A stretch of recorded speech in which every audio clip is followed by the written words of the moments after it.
Et l'égalité, n'en parlons même pas parce qu'au niveau de la légalité, c'est déjà sanctionné. Hein, donc vous comprenez à ce niveau-là. Donc j'étais en train de dire qu'il était très habitué, très mal habitué à ne pas respecter les orientations de la haute autorité. Et c'est le même comportement qui continue jusqu'à aujourd'hui. Je ne souhaite plus rentrer parler sur sa personne ou bien pour parler. Donc c'est comme j'étais en train de dire, hein, je ne souhaite plus parler en termes de la personne. Ah, c'est normal. De la personne Augustin Kabuya, mais sinon retenez, aidez les acteurs politiques, vous en tant que les acteurs de médias, de pouvoir transmettre ces messages en disant que l'UDPS actuellement est dirigé en tant que par le secrétaire général à l'intérieur. Merci beaucoup, Dr Télé Batampi. Je rappelle à ceux qui nous ont pris peut-être avec un léger retard. Nous recevons sur ce plateau le Dr Télé Batampi, qui est national dans la grande famille politique UDPS, Tshisekedi.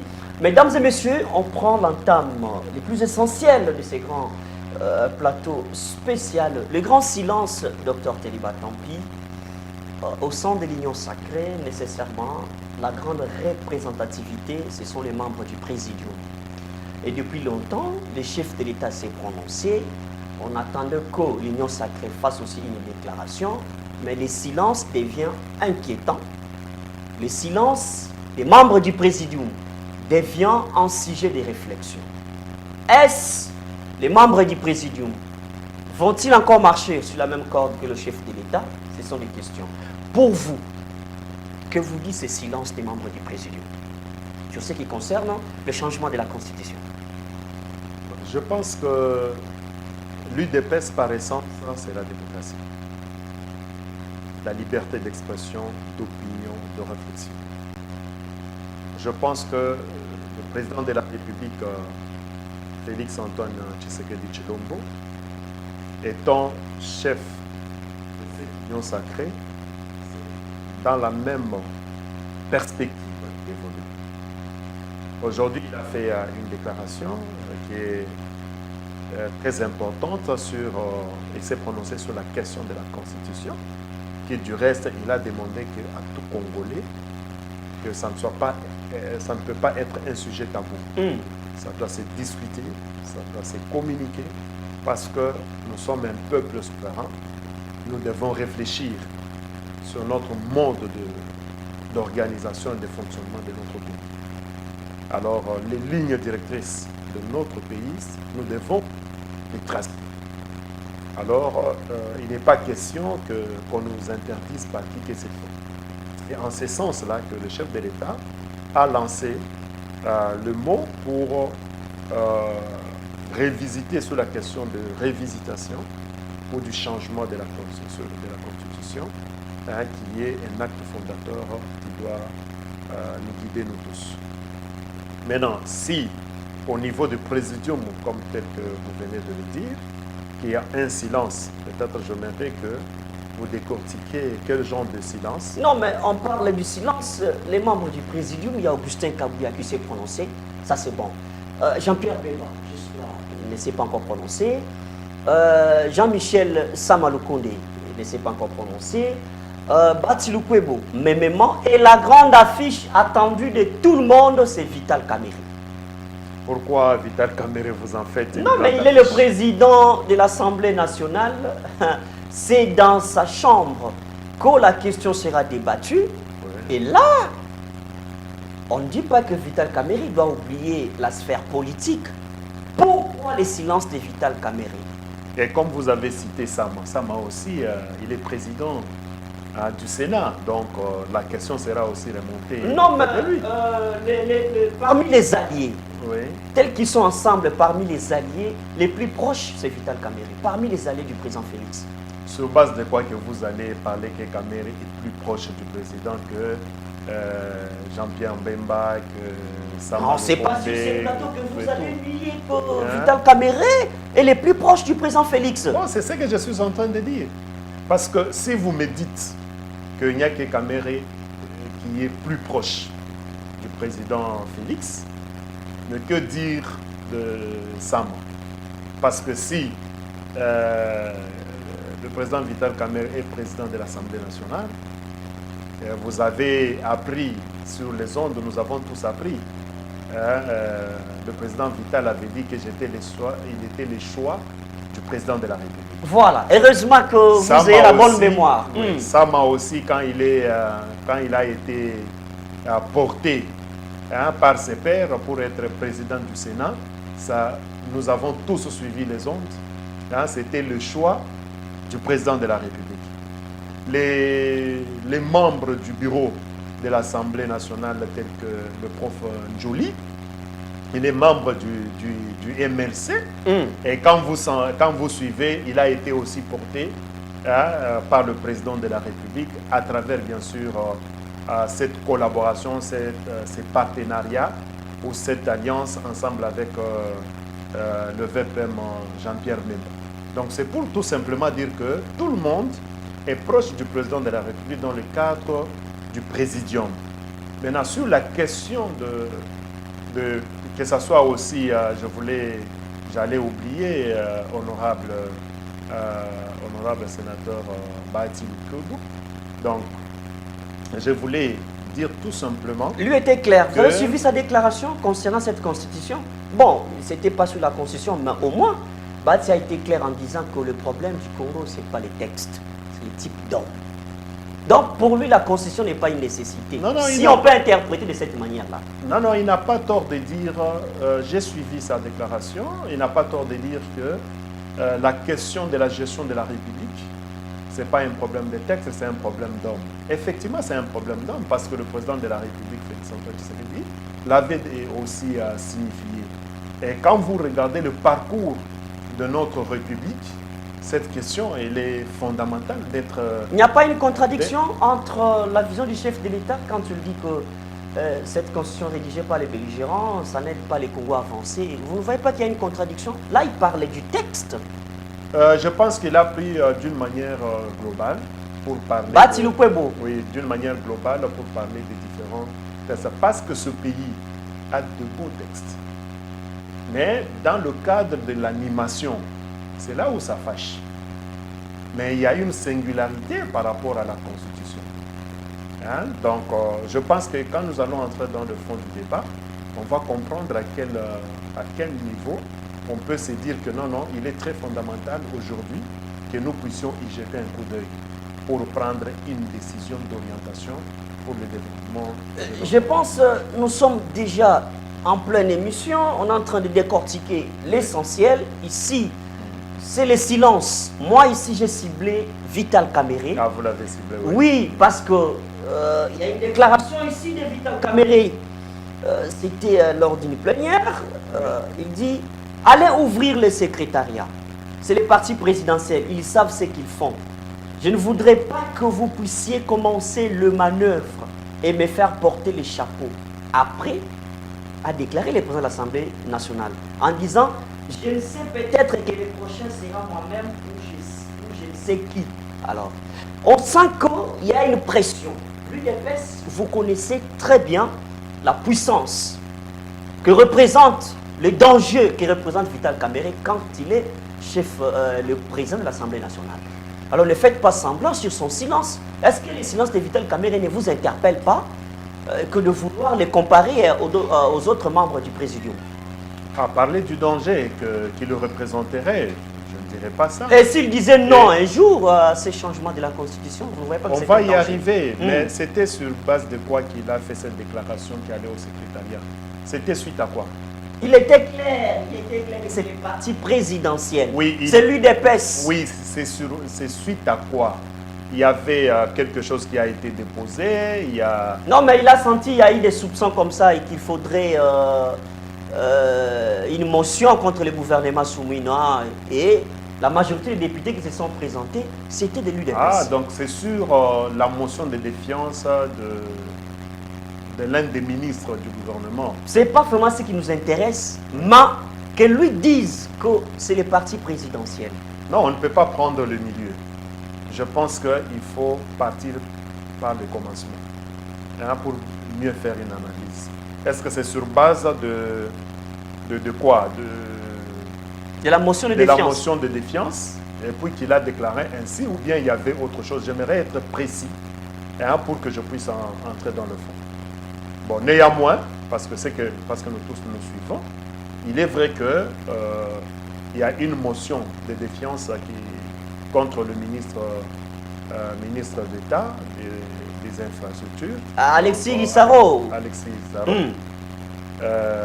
De 58 députés, parmi lesquels il y a 9 de l'UDPS. Alors, c'est ainsi qu'il s'est exprimé, hein, avec étonnement, tel que vous lisez là. Vous savez, le rouage politique, le méandre politique et consort, hein, il s'est exprimé en disant que pour que vous ne puissiez pas dire que c'est moi.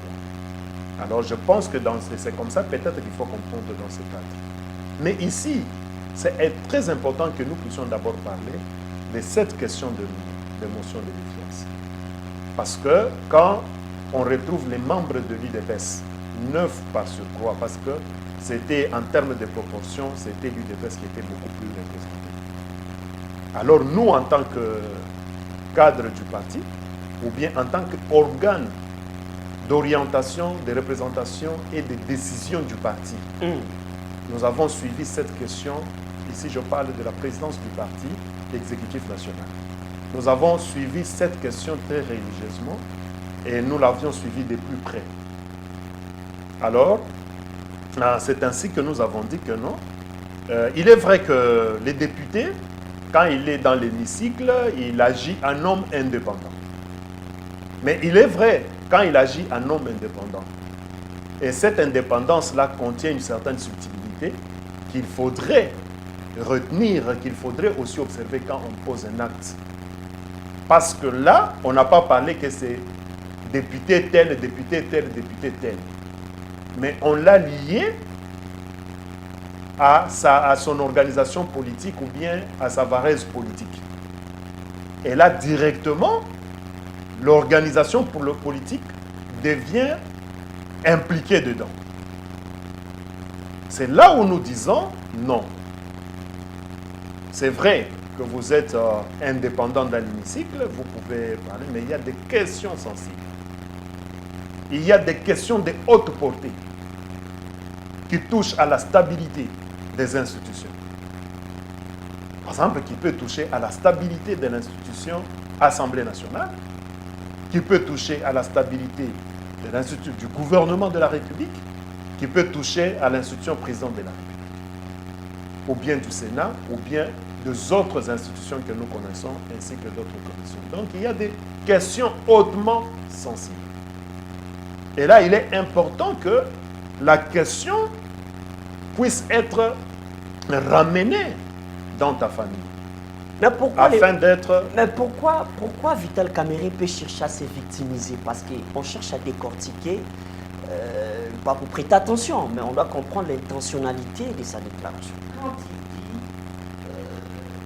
dit les partis présidentiels, ils savent ce qu'ils font. Je ne voudrais pas que vous puissiez commencer le manœuvre et me faire porter les chapeaux. C'est une personne.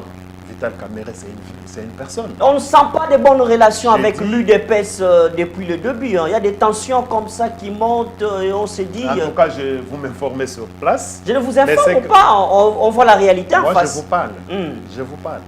Je dis ceci, c'est une personne. Je ne sais pas à quel niveau, avec les responsabilités qu'il a, qu'est-ce qu'il reçoit comme flèche venant d'ailleurs. Parce qu'il ne peut pas parler comme ça pour chercher à se victimiser. Moi, je suis en train de vous parler. Parce qu'il est de la majorité présidentielle. Il est de l'union sacrée. Donc, au regard de cette qualité-là, il y a l'étonnement dans son adresse.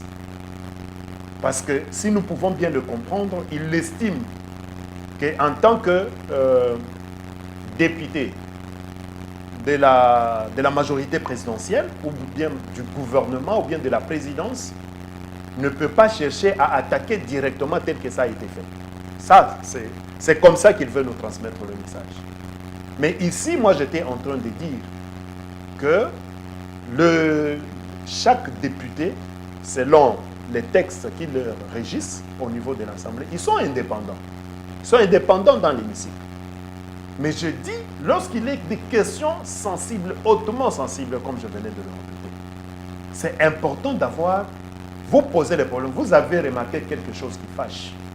Il est important de venir auprès de ton émanation. Ton émanation, c'est l'organisation politique. Donc ici, le parti politique, en cas d'espèce, c'est celui de Tshisekedi. Pour poser les problèmes et que la question soit étudiée. Et que dit la haute autorité de référence du parti? Alors tu ne peux pas te réveiller directement, tu vas là-bas et tu fais ce que tu fais là. C'est pour cela que vous avez vu que l'organe présidence du parti UDPS Tshisekedi, exécutif national, s'est prononcé pour interpeller, dans une sorte de mesure, interpeller ces comportements de ces députés et demander aux autres de ne pas aller sur ces schémas-là et de se désolidariser de cet acte. Et demander aussi à tous les autres députés nationaux, membres de l'Union sacrée, de ne pas aller sur cette voie. Parce que la question n'a pas été étudiée, n'a pas été discutée au niveau de la haute représentation du parti, ainsi que la haute autorité de référence n'a pas été saisie. Vous comprenez? Très bien. Parce que j'ai dit, c'est une question hautement sensible. Mais il ne faut pas attendre qu'on nous fasse des leçons de morale. Parce que c'est leur comportement qui amène à ce que le président de l'Assemblée puisse s'exprimer ainsi. C'est ainsi que le parti UDPS a dit que non, nous ne connaissons pas. C'est ainsi que ici, je tiens à féliciter tous les députés d'abord qui se sont déjà prononcés.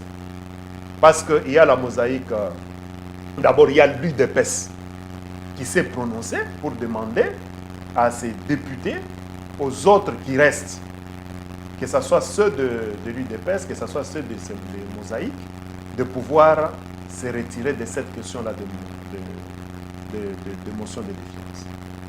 Mais non, ça j'ai dit félicitations d'abord à tous nos députés et aux députés des mosaïques tels que la mosaïque, la 2A TVC, qui se sont déjà prononcés. Il y a également le parti du président Sama Lukonde qui s'est prononcé pour se dire il ne va pas voter cette motion. Et puis il y a le MLC qui a tenu une réunion. Vous comprenez un peu la hauteur quand nous disons que quand vous êtes un député, vous n'êtes pas indépendant. Vous êtes indépendant, bien sûr, mais il y a une question subtile qui ne vous met pas vraiment dans cette indépendance. Ces députés-là, ils sont dans des commissions, si je ne m'abuse pas. Ils sont dans des commissions. C'est ce que je dis.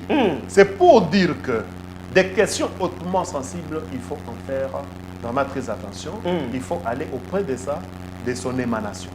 Voilà, le MLC venait de tenir une réunion et a lancé un communiqué en tant qu'union sacrée et puis s'est prononcé. Et vous comprendrez que même dans toutes les démarches, les gens se désolidarisent de cette action-là. C'est de cette manière, je crois, que l'honorable président Vital Kamerhe s'est prononcé pour dire qu'il n'y ait pas une machination, pour dire que vous me faites porter les... Alors, revenons au silence de Vital Kamerhe. Vous n'avez pas voulu que je les compare, même en les comparant, mais que je les soustrais un peu de cette caricature-là parmi les proches du président Félix, mais je sais de quoi je parle. Ce n'est pas maintenant qu'on doit dire que Vital Kamerhe se mesure à tout le monde. Je ne vais pas dire qu'il est plus excellent que les autres membres du présidium. Est-ce que vous pensez que ces silences ne fait pas peur? Faire peur à qui? À l'UDPS ou bien au président de la République? Je ne sais pas. pas. À la population Je ne sais pas. Je ne pense pas. Parce que nous sommes des acteurs politiques et le président Vital Kamerhe, c'est un fin politique, c'est un homme d'État, c'est quelqu'un qui comprend très bien les rouages politiques. Donc, il faut lui donner l'indépendance d'esprit. Il faut lui donner le temps de pouvoir réfléchir. Parce que c'est un acteur politiques importants dans notre pays, comme l'honorable le prof Bahati Lukwebo, comme tous les autres membres du Présidium, ce sont des membres importants de la sphère politique actuellement. Alors, nous pensons qu'il est important de leur laisser le temps de pouvoir mûrir la question. Parce qu'il ne faut pas prétendre ou bien lancer le message pour dire que comme ils ne se sont pas encore prononcés, c'est-à-dire ça doit faire peur, ils ne sont pas d'accord avec le président de la République, ils ne sont pas d'accord avec la haute autorité politique de référence de l'Union sacrée. Non, ne faites pas porter le chapeau comme ça parce que, je répète encore, nous sommes dans une démocratie. Laissez que la démocratie s'exprime. S'il peut s'exprimer en tant qu'individu, en tant que personne, ou bien s'il peut s'exprimer en tant qu'organisation politique de son parti politique qu'il conduit, le moment opportun, il s'exprimera. Mais il ne faudrait pas lier aujourd'hui, parce que ne soyons pas trop pressés. La question de la Constitution n'est pas une urgence ni une priorité pour le moment. Le président de la République, Félix Antoine Tshisekedi, l'a signalé. Il en est de même, parce que c'est l'année prochaine qu'il va mettre la commission pour la réflexion. Et aujourd'hui, c'est comme par exemple l'UDPS Tshisekedi qui est conduit par son secrétaire général ad intérim Deo Bizibou, a déjà mis en place une commission pour réfléchir sur la question de la Constitution, afin qu'il donne sa partition à la commission lorsque la commission sera mise en place. L'UDPS va donner sa partition, parce que la commission, à l'interne, est déjà placée. Et je pense qu'il y a d'autres organisations qui ont déjà commencé à s'organiser. C'est comme je venais de suivre. Il y a son Excellence, Madame le gouverneur Fifi Masuka, que j'ai suivi, qui a déjà... elle s'est prononcée. Oui, elle s'est prononcée à Lualaba, elle s'est prononcée. Elle a déjà aussi mis une commission pour donner sa partition. Je pense que nous devons donner à chacun son temps, aussi longtemps que nous ne sommes pas dans la précipitation. Aujourd'hui, ce qui est très important, c'est comment est-ce que nous devons agir sur l'action qui doit faire développer la République. Je vais vous laisser suivre une vidéo parce que nous voulons un peu anticiper les intentionnalités pour ne pas affirmer d'autres. Je vais vous laisser suivre une vidéo de Vital Kamerhe à l'époque quand il parlait de cette constitution et puis on va revenir tout juste après. Si la régie est avec nous, priez de nous balancer l'élément et puis on revient après. Pour moi, mon point de vue, je suis en train de lire dans le cœur des Congolais. Il faudra à ce moment-là marcher sur les cadavres des Congolais. Et nous devons nous poser la question, cette révision constitutionnelle viendrait résoudre quoi? Quelle adéquation fait-on entre la révision constitutionnelle et la survie de la nation congolaise? L'adéquation, elle se trouve à quel niveau? Donc pour celui qui a écrit, il veut nous faire quoi? Que si on ne révise pas la constitution, la nation congolaise va disparaître, alors qu'elle est déjà en danger, en train de disparaître. Dr Téléba Tampi, imaginez-vous que Vital Kamerhe revienne sur ces déclarations, une pareille déclaration. Merci beaucoup, nous venons de les suivre. Il y a eu un contexte à l'époque, je pense que c'est le moment où nous-mêmes, nous, UDPS, avons refusé une révision constitutionnelle, je crois en 2015, lorsque le régime passé avec Joseph Kabila, il voulait changer encore la constitution parce que la question de l'organisation des élections dans le délai était vraiment en vogue. Et nous étions focus sur l'organisation des élections, ensemble à l'époque chez nous avec paix à son âme, le Sphinx Etienne Tshisekedi Wamulumba, de heureuse mémoire. Alors, pendant ces temps-là, il y avait cette... Je répète, il n'y avait pas quelle intention. L'intention était très, très manifeste. Non, mais on craint que Vital Kamerhe se répète. C'est un homme de conviction, il est connu comme ça. Il peut se répéter comme ça, il vous dit, écoutez, il n'y a pas une inadéquation entre le changement de la Constitution et le social du peuple congolais. Et vous vous imaginez un certain Vital Kamerhe comme ça un jour. Comment vous allez vous y prendre? C'est ce que je suis en train de dire. À l'époque, je ne sais pas quel a été encore, à moins que si vous me rafraîchissez la mémoire, je ne sais pas quel a été le discours des animateurs de la fois passée ou bien de ces tons-là par rapport à leur motivation de la révision constitutionnelle. Ici, nous, la révision constitutionnelle ou le changement de la Constitution ne se base pas sur la question du social du Congolais. Ne se base pas sur de quoi va manger ou bien comment est-ce que le Congolais sera instruit. Les interprétations, c'est ce qui bloque les pays à ne pas évoluer. C'est ce que j'ai dit. Non, il ne faut pas dire que ça n'a pas évolué. Nous voulons changer la Constitution. Moi, je suis du côté dans le sens.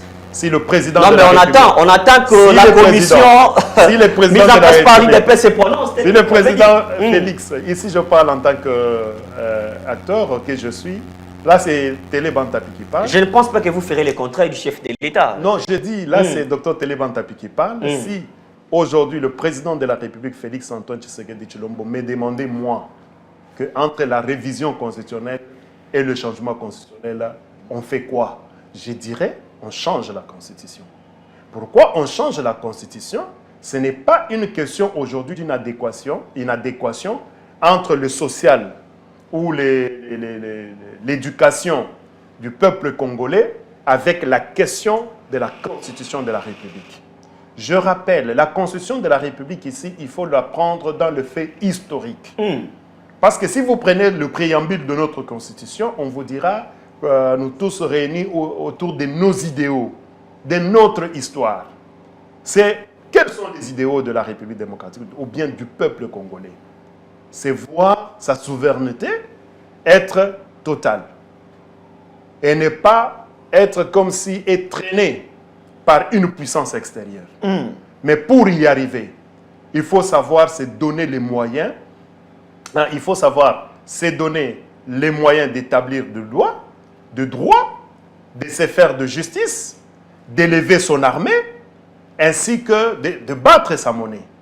Donc, vous comprenez, c'est dans ces cadres-là de souveraineté que la souveraineté reste vraiment une partie intégrante et qu'elle soit vécue. Vous vous battez? Elles n'ont pas, oui, continuez. Elles n'ont pas une question d'être tirées à gauche et à droite. S'il faut parler de la question du social, je pense que nous ne cesserons de nous répéter. Il est vrai qu'aujourd'hui, Félix Antoine Tshisekedi Tshilombo et l'UDPS, ils ont trouvé le pays, c'était dans le gouffre. Vous ne pouvez pas prétendre construire une très grande bâtisse si vous ne faites pas attention à la fondation. Et la fondation, c'est vraiment dans la profondeur. Et c'est ce que le président de la République, aujourd'hui, nous sommes en train vraiment, je crois, que nous commençons à arriver à la surface de la fondation. Parce que tout ce que le peuple congolais attend, c'est voir cette grande bâtisse élevée autant d'étages, 20, 50, 100, on ne sait combien. Mais pour y arriver, il faudrait vraiment que la profondeur soit vraiment bien nettoyée et bien enrichie. C'est ce qu'il est en train d'être fait. La question de la construction du pays. Je pense que ici, moi, j'évoque le cadre d'une sécurité. Et la sécurité, je la prends sur 3 axes, avec un fondement, une fondation. Et il y a la sécurité infrastructurelle, il y a la sécurité éducationnelle et il y a la sécurité sanitaire. Et les 3 là doivent avoir comme pilier la sécurité qui est protégée comme en termes de tranquillité, en termes du paisible citoyen, en termes du paisible au niveau du territoire. Parce que si la question de la sécurité, la question du paisible au niveau du territoire n'existe pas, tout ceci est perturbé. Et regardez aujourd'hui dans quel contexte nous sommes. Je laisse d'abord la sécurité de notre côté. Sur ce qui est la sécurité en tant que paix. La sécurité infrastructurelle. Aujourd'hui, en termes d'infrastructure, je pense que nous sommes tous témoins en train de voir comment est-ce que les routes sont en train d'être construites. Et les autres qui sont en chantier, les autres qui sont déjà finis, et les autres qui sont déjà programmés. Et là, il n'y a pas une question de constitution qui vient suivre là-bas. C'est-à-dire le président de la République a défini cela au regard d'ailleurs du PDL 145T. Ah, mais donc, qui est resté comme ça Oui, je disais que si vous regardez la sécurité infrastructurelle, aujourd'hui on y est, on est en train de construire les routes et j'ai parlé même du PDL 145T. Qui est le programme de développement à la base, donc au niveau des 145 territoires. C'est-à-dire c'est déjà déclenché, bien qu'il y a des difficultés, parce qu'un processus peut connaître un peu de difficultés. Il ne faut pas dire que ça n'existe pas. Parce que j'avais suivi dernièrement le VPM, le VPM du plan. Il avait dit, si vous rencontrez, si vous voyez là où il y a des difficultés, faites remonter rapidement l'information. Ici, je vais parler de son Excellence, le VPM Guilain Yembo. Si vous avez des difficultés, il faut directement remonter l'information pour que nous sachions comment réajuster et progresser. Maintenant, si nous regardons en termes de la sécurité éducationnelle, n'oubliez pas que la République démocratique du Congo, on a commencé sa destruction, c'est à partir du tissu éducationnel. C'est le tissu de base. Parce que si vous n'êtes pas formé, si vous n'êtes pas éduqué, si à ses côtés, sur ce point-là, il y a des problèmes, sachez que le développement du pays va aussi en pâtir. Donc, vous allez encore me dire que non, ça peine aussi et qu'on sort. Je dis, la notion est déjà placée sur la table, le processus est déjà démarré. Il est important dans l'animateur de chacun des Congolais à chaque niveau où il se trouve pour faire avancer ces grands projets-là. Par exemple, aujourd'hui, la gratuité de l'enseignement. Là, il y a à boire et à manger. Oui, c'est ce que je dis. Vous allez encore dire qu'il y a à boire et à manger. Mais moi, je vous dis que c'est un processus. Parce que l'idéal, c'est lequel? L'idéal, c'est d'avoir d'abord commencé. Parce que c'était ça la problématique. Le fait déjà de commencer. Et maintenant, ici, nous demandons à chaque animateur, là où il se trouve, le Congolais de son État, aimant le pays, doit voir comment est-ce qu'il doit booster et se mettre dans les conditions pour pouvoir évoluer. Mais permettez-moi, je suis en train de citer la sécurité sanitaire. Et vous savez très bien que quand vous avez une mauvaise santé, vous ne pouvez pas développer votre pays. C'est ainsi qu'il y a la couverture santé universelle aujourd'hui, qui est la vision du président de la République, Félix-Antoine Tshisekedi Tshilombo, dont le premier palier a déjà commencé. Ici, a commencé avec la gratuité de la maternité. Et la gratuité de la maternité pour résoudre la question du couple mère et enfant. Parce qu'on a constaté que dans les statistiques de notre pays, la maman, il y a beaucoup de décès maternels. Lorsque la maman veut donner vie, elle part et par moment part aussi avec l'enfant. Et vous comprenez que ça ne demande pas une question de la Constitution. C'est-à-dire, nous sommes là. Là, il n'y a pas une question d'évoquer la comparaison. Donc, vous comprenez aussi que la comparaison, il n'y a pas une nécessité de vouloir dire que c'est la Constitution qui bloque les pays. Si vous comprenez qu'il y a des angles. Non, si vous prenez la Constitution... Parce que vous ouvrez des brèches. Non, je n'ouvre pas les brèches. Ici, je réponds à la vidéo que vous avez montrée, là où Vital Kamerhe est en train de parler de cette inadéquation entre le social et la question de la Constitution. Mais ici, nous vous disons, nous fonçons sur la question sociale et nous sommes en train d'y aller. Maintenant, tout ceci, c'est ce que je viens d'expliquer, comme sous-bassement, la sécurité. Si les bombes, les balles crépitent autour de nous, on ne va pas se tenir là où nous sommes. Vous comprenez? Mais là, c'est une épine qui est au niveau de l'Est de la République, un peu avec des poches un peu c'est ça à travers la République. Les soucis, l'insécurité. J'y arrive. Pour sauver la souveraineté. Maintenant, au moins sur la question de la sécurité. Là, vous comprendrez que le président de la République devient limité. Là, la question de la Constitution se pose. Parce que le moment où on a tous décrié ici, à la moindre escarmouche, il va. On a les médias et nos compatriotes qui sont en face, ils ont voulu nous faire chanter sur cette question. Mais il y a des pesanteurs constitutionnels. Donc, on n'a pas noté de brèche. Je me ramène dans l'historique de nos différentes constitutions. Si vous prenez la première constitution de la République, vous prenez même la deuxième constitution de la République, vous verrez qu'on a laissé une brèche pour donner les compétences au président de la République et qu'en cas d'urgence, en cas de certaines questions importantes, il doit prendre des décisions au regard des lois établies dans les domaines de la loi. C'est par exemple aujourd'hui, la guerre qui est là-bas. Si le président doit faire une déclaration de guerre, mobiliser toutes les troupes, mobiliser toute la communauté congolaise, afin de se lancer dans la guerre, on l'a interdit. Et là, c'est une pesanteur. Et lui, à son niveau-là, il s'est dit que non. Qui l'a interdit? C'est la Constitution, j'ai dit, parce qu'il faut réunir les deux chambres. À quel niveau la Constitution il faut réunir ne permet pas que le chef de l'État finisse la guerre à l'Est? La question, pas finir la guerre à l'Est. La guerre à l'Est, c'est aussi un processus, c'est beaucoup plus complexe. Ne voyons pas, parce que nous sommes sur ces plateaux ici, que nous puissions parler des entrées et des entrailles de la question sanitaire en termes de la guerre. Mais je dis tout simplement que regarde les dispositions constitutionnelles qui mettent un peu le président de la République en difficulté de pouvoir lorsqu'il y a des questions tangibles, telles que la question de la déclaration de la guerre. Le président de la République doit avoir d'abord le temps de constituer. Et malheureusement pour lui, quand le mandat arrive au début, l'Assemblée n'est pas encore réunie, le Sénat n'est pas encore réuni, le temps de réunir, tout ça, ça donne un peu de retard. Et pour sauver cette question, il faut revoir quel article, par exemple? Non, il ne faut pas dire, mais tel que je viens d'expliquer ici, et puis vous me revenez encore que s'il faut sauver, donc vous ne m'avez pas bien compris. Non, non, je demande s'il faut sauver, parce que là, s'il faut qu'il demande aux deux chambres de se réunir, mais non, le mal, qu'est-ce que ça prend comme temps? Parce que la question de la guerre, on voit les différents rouages. Vous comprenez? Au moment où la question qui devait être la question de la déclaration de la guerre, le président ne pouvait pas le faire parce que les deux chambres ne s'étaient pas encore constituées. Mais aujourd'hui, nous sommes dans un autre processus. Il a trouvé les moyens et les mécanismes pour toujours foncer à cette question de la résolution de la guerre. Vous comprenez? Donc, ici, c'est pour vous dire, il y a certains indices. Alors, c'est pour dire quoi? La question de l'inadéquation n'est pas propice aujourd'hui. Mais si nous voulons aujourd'hui nous changer la Constitution, c'est dans les cadres contextuels.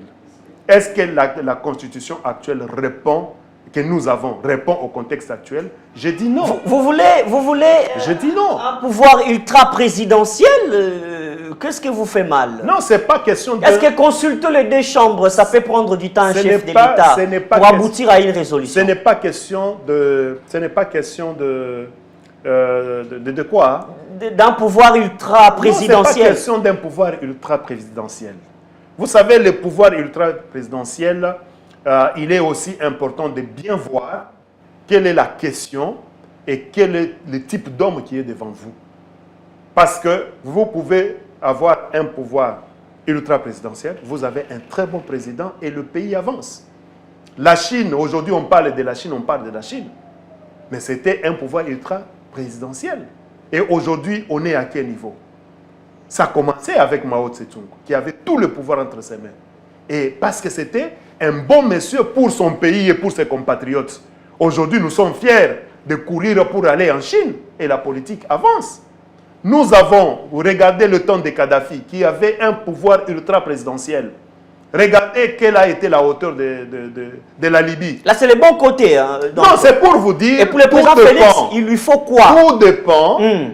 J'ai dit par rapport... Parce que vous voulez faire voir qu'un pouvoir ultra-présidentiel, c'est comme si c'est un péché. Non. Non, je ne dis pas que c'est un péché. C'est tout simplement pour vous dire que tout est fonction de la qualité d'homme. Et si je paraphrase également, bien sûr, moi aussi je l'ai... Non, mais nous sommes en face d'un type d'homme qui s'appelle Félix Antoine Tshisekedi. Mais si c'est lui... Mais si c'est lui, vous allez douter quoi? Je vais y arriver. Je peux paraphraser. Mais c'est bien que je l'ai aussi signalé dans plusieurs situations. C'est que le professeur Bahati a dit, Bahati Lukebo a dit que ce n'est pas un problème d'État, c'est un problème d'homme.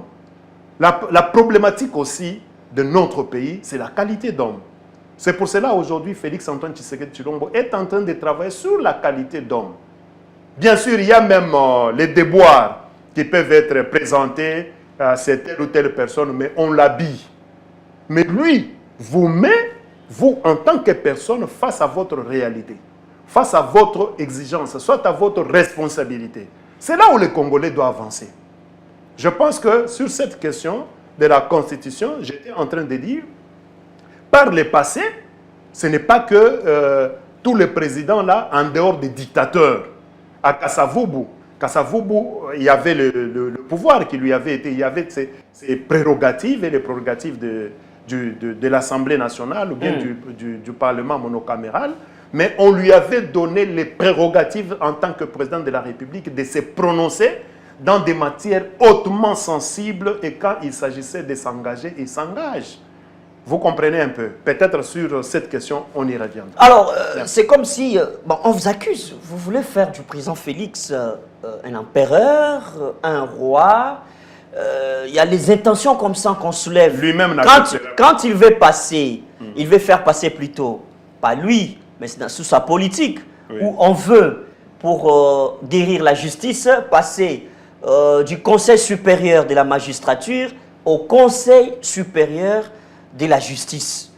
Tout ça, c'est quoi? Les intentions, c'est quoi? Vous voulez donner quel pouvoir au président Félix afin que le peuple congolais se sente quand même dans sa peau du social, voilà. En fait, heureusement, vous avez parlé du président Félix et je suis fier vis-à-vis de cette grande personnalité parce que lui-même n'est pas en position d'être dictateur ou bien d'être un empereur ou d'être un monarque. Il en a dit un jour, ne faites pas de moi un dictateur. En tout cas, il en a dit un jour. C'est pour ça. Et si c'est le moment maintenant où il faut devenir dictateur. Voyez, moi, en tant que son proche collaborateur au niveau du parti, et je m'exprime librement. Et s'il y a à fustiger, je fustige. C'est pour vous dire, il a laissé la vitalité démocratique se vivre dans notre parti politique UDPS Tshisekedi. Et vous pensez que s'il laisse là-bas, aujourd'hui vous m'avez posé autant de questions sur le silence des membres du présidium de l'Union sacrée. Et je vous ai dit, il laisse libre choix à chacun de pouvoir s'exprimer quand il le veut. Donc il n'est pas là pour dicter quoi que ce soit. Maintenant, c'est ainsi qu'ici, il est important de dire à tous ses collaborateurs que nous sommes, ou bien à ceux-là qui sont dans le règne du pouvoir, en tant que le ministre, en tant que le député, en tant que tous les collaborateurs dans les différents, à différents niveaux, de ne pas prétendre donner ou bien faire de lui un empereur, parce qu'il n'acceptera pas ce rôle-là, mais parce que nous sommes dans un pays démocratique. C'est pour parler de la question de justice. Je vous avais dit autrefois ici que la justice, le président de la République a voulu qu'elle soit indépendante. Ce sont eux, donc les animateurs de la justice, de notre justice ou bien de notre appareil judiciaire. C'est à eux de définir quels sont les éléments en tant que techniciens qui puissent faire avancer et développer notre pays à lui présenter. Alors, on reviendra plus tard sur cette question de la justice. Voilà, il n'est pas venu pour dire que vous, justice, j'aimerais m'accaparer de ce pouvoir et comme ça. C'est vous. C'est vous-même à définir. Mais je préfère que ça soit impersonnel. C'est que la justice est en train de faire. Ou bien tous les projets qu'on est en train d'élaborer, que ça soit impersonnel. Parce que le président de la République l'a dit à Kipushi ou bien à Lubumbashi, il a dit qu'il préfère être appelé aussi ex-président de la République pour manger, se promener avec ses amis dans ces beaux pays. Maintenant, si vous rendez tout ça, vous personnalisez la présidence de la République en lui dotant de tout ça, ce que vous êtes en train de faire. Mais qui, l'autre, s'il venait, que peut-être son comportement? On dit que c'est le souci de l'UDPS. Oui. Le président n'a pas tous ses pouvoirs, alors l'UDPS veut que... Non. Etienne Tshisekedi, à son époque, l'avait dit. Quand vous serez au pouvoir... Oui, Etienne Tshisekedi, le grand homme Etienne Tshisekedi Wamulumba, qui avait dit, lui-même avait dit que ça c'est une constitution des belligérants. Ah, c'est comme ça que vous cherchez à vous éterniser au pouvoir. Hein?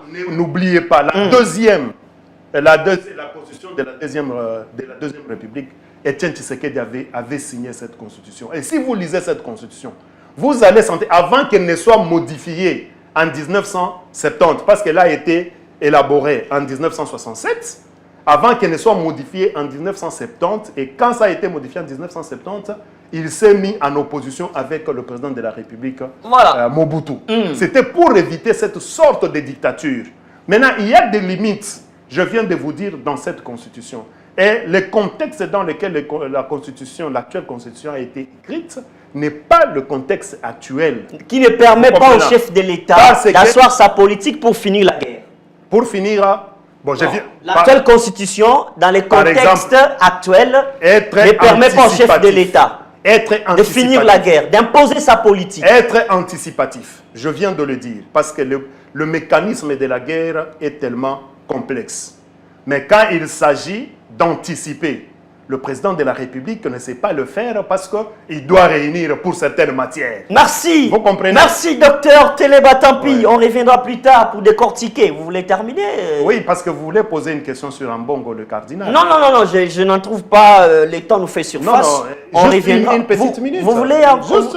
Mais il est parti pour la bonne nouvelle à Non, Kigali. non, partir à Kigali, c'est pas un problème. Parce que en tant que cardinal... La religion n'a pas de frontières. Hein. En tant que cardinal, il n'a pas que la RDC à gérer. Vous comprenez? Dans leur organisation de l'Église catholique. Mais les déclarations faites pendant qu'il est à Kigali, admirer le président Kagame de la façon dont il est en train de mener sa politique pour faire développer son pays. Mais c'est grave. Toi, tu es Congolais, mon frère, en face. Tu es en face de moi. Comment tu peux te sentir devant ce type de message? L'homme qui est que la République démocratique. Il est pasteur pour tout le monde. De la République démocratique. Il n'était pas parti là-bas voilà, pour la mission d'allumer le feu. S'il est pasteur, il doit appeler le président qu'il admire pour lui dire, dans mon admiration, regardez, vous êtes cité, mon pays, en termes, quand il doit enlever la casquette de cardinal, il dit, mon pays, la RDC, vous accuse d'être commanditaire de la guerre, des viols, des détournements et des tueries à l'est de la République démocratique du Congo. Est-ce que vous pouvez vous retirer? C'est ça. Maintenant, en tant que pasteur qui prend, qui gère et la République démocratique et peut-être, je ne sais pas, l'organisation, si le Rwanda est aussi dedans et consort, parce que je vous gère aussi sur le plan ecclésiastique. Je pense qu'il faut favoriser le bon voisinage qui nous a été donné par Dieu. Parce qu'il est là cité. Ambongo devient votre bête noire. Parce ce n'est pas bête noire. Lui refuse le changement de la non, ce n'est pas bête noire. ne viendra pas résoudre le problème. Par rapport à ces messages, peut-être bête noire pour la République démocratique du Congo, pour le peuple congolais, surtout pour nos frères de l'Est et nos sœurs de l'Est et nos mamans et nos sœurs. Parce que c'est une déclaration, vraiment, il est au-delà de ça. Il a une carrure, il doit avoir une certaine retenue de langage à un certain niveau de responsabilité. Merci, docteur Téléba Tampi. Ça n'est fini, mesdames et messieurs. Vous avez été nombreux à nous suivre de partout.